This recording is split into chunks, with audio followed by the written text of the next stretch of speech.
नमस्कार विद्यार्थी मित्रांनो, सर्वज्ञ एज्युकेशन या युट्यूब चॅनलवर तुमचं सर्वांचं स्वागत आहे। आज आहे 26 फेब्रुवारी। आजच्या दिवसाचे जेवढे काही चालू घडामोडीचे महत्त्वपूर्ण प्रश्न बनत असतील ते या व्हिडिओमध्ये डिस्कस करणार आहोत।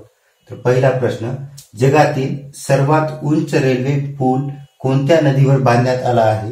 तर चिनाब नदीवर जगातील सर्वात उंच पूल बांधण्यात आला आहे। पंतप्रधान नरेंद्र मोदी यांनी नुकतेच या पुलाचे उद्घाटन केले आहे। हा पूल बांधण्यासाठी 14,000 कोटी रुपये एवढा खर्च आला आहे। पुलाच्या कन्स्ट्रक्शनसाठी 27,000 टन एवढ्या स्टीलचा वापर करण्यात आला आहे। या पुलाचे निर्माण नदीच्या पात्रापासून 359 मीटर उंचीवर करण्यात आले आहे, जे की पॅरिसमधील आयफेल टॉवरपेक्षा 35 मीटर उंच आहे। नदीच्या वरील पुलाची लांबी ही एकूण 1315 मीटर एवढी आहे। हा पूल 8 रिश्टर एवढ्या स्केलचा भूकंप सहन करू शकतो। दुसरा प्रश्न, वैज्ञानिक संशोधनात 33वा जी.डी. बिर्ला पुरस्कार कोणाला प्रदान करण्यात आला? तर आदिती सेंडे यांना 33वा जी.डी. बिर्ला पुरस्कार प्रदान करण्यात आला। हा पुरस्कार एक्झामच्या दृष्टीने महत्त्वपूर्ण ठरतो, कारण आदिती सेंडे या जी.डी. बिर्ला पुरस्कार प्राप्त करणाऱ्या पहिल्या महिला ठरल्या आहेत। हा पुरस्कार क्वांटम माहिती आणि संगणक संशोधन क्षेत्रातील योगदानाबद्दल दिला जातो। भारतात राहणाऱ्या आणि 50 वर्षापेक्षा कमी वयाच्या भारतीय शास्त्रज्ञाला गेल्या 5 वर्षातील संशोधनासाठी हा पुरस्कार दिला जातो। या पुरस्काराची सुरुवात 1991 मध्ये करण्यात आली। तिसरा प्रश्न, भारतीय हवाई दलाने वायुशक्ती 24 हा सराव कोणत्या ठिकाणी आयोजित केला आहे? तर राजस्थान येथे भारतीय वायुदलाने वायुशक्ती अभ्यास 2024 आयोजित केला आहे। यावर्षीच्या अभ्यासाची theme he lightning strike from the sky अशी आहे। तर यावर्षी झालेले महत्त्वपूर्ण युद्ध सराव पाहूया। त्यामध्ये सूर्यकिरण हा सराव भारत आणि नेपाळ या देशांमध्ये होतो। वीर गार्डियन हा सराव भारत आणि जपान। युद्धाभ्यास भारत आणि अमेरिका। कोंकण शक्ती हा सराव भारत आणि यूके या 2 देशांच्या दरम्यान होतो। खालील 3 सराव हे यांच्या नावामध्येच देशाचा उल्लेख आहे। इन यानी इंडिया, आरे यानी रशिया। भारत आणि रशियामध्ये हा सराव होतो। फ्रिंज यानी फ्रान्स इन इंडिया, भारत आणि फ्रान्स मध्ये हा सराव होतो। सीड एसएलचा श्रीलंका आणि इंच इंडिया, भारत आणि श्रीलंका या 2 देशांमध्ये हा सराव होतो।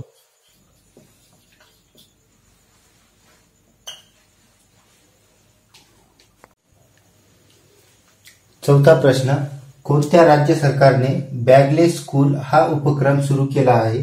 तर मध्य प्रदेश सरकारने बॅगलेस स्कूल हा उपक्रम सुरू केला आहे।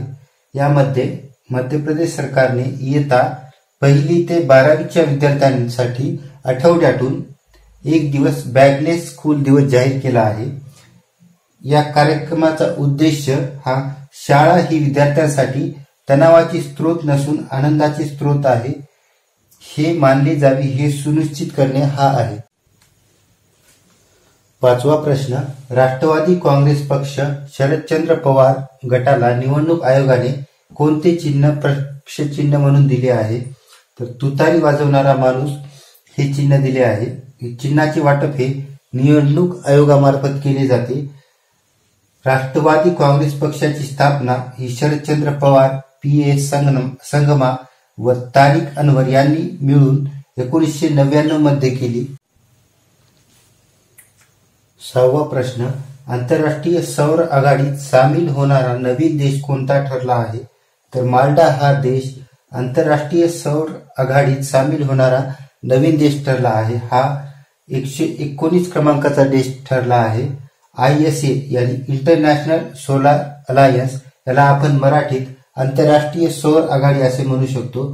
ही एक आंतरसरकारी संस्था आहे जिची सुरुवात 2015 मध्ये करण्यात आली होती। भारताचे पंतप्रधान आणि फ्रान्सचे राष्ट्राध्यक्ष यांनी पॅरिस येथे आयोजित संयुक्त राष्ट्राच्या हवामान बदल परिषदेमध्ये आंतरराष्ट्रीय सौर आघाडीची स्थापना केली। सातवा प्रश्न, भारतातील सर्वात लांब वाहतूक बोगदा T-15 कोठे सुरू झाला आहे? तर जम्मू काश्मीरमध्ये हा भारतातील सर्वात लांब वाहतूक बोगदा सुरू करण्यात आला आहे, ज्याची लांबी 12.77 किलोमीटर एवढी आहे. या बोगद्यास T-15 असे नाव देण्यात आले आहे. आठवा प्रश्न, देशातील पहिल्या स्किल इंडिया सेंटरचे नुकतेच कोठे उद्घाटन करण्यात आले आहे? तर ओडिशा राज्यात देशातील पहिल्या स्किल इंडिया सेंटरचे उद्घाटन करण्यात आले आहे. नववा प्रश्न, जगातील सर्वात उंच गोठवलेली लेक मॅरेथॉन कोणत्या तलावावर आयोजित करण्यात आली? तर पँगॉन्ग TSO असं त्या तलावाचं नाव आहे. ही लेक मॅरेथॉन आयोजित करण्यामागील कारण हे वितळणाऱ्या हिमालयीन हिमनद्यांबाबत जनजागृती करण्यासाठी ही मॅरेथॉन आयोजित करण्यात आली आहे.